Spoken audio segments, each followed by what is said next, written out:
Hi. So Suma అయితే వచ్చారు డాలస్కి. So సితారా గ్రాండ్కి invite చేశారు వాళ్ళు గెస్ట్గా.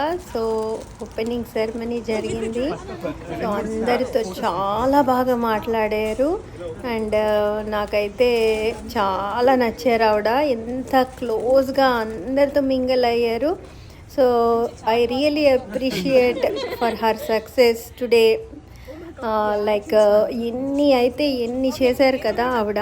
చాలా రంగాల్లోని ఆమె ఈ స్టేజ్కి వచ్చారంటే ఆమె సక్సెస్కి కారణం ఆవిడే అని చెప్పొచ్చు. ఆమె ఎనర్జీ లెవెల్స్కి అంతు లేదు. సో మాట్లాడితే అందరితో చాలా బాగా మాట్లాడారు. సో మేమైతే బాగా ఎంజాయ్ చేసాము. ఆవిడ కలిసినందుకు చాలా హ్యాపీగా ఫీల్ అవుతూ ఈ క్లిప్ చేశాను. ఓకే, చూసేయండి మరి. బాయ్.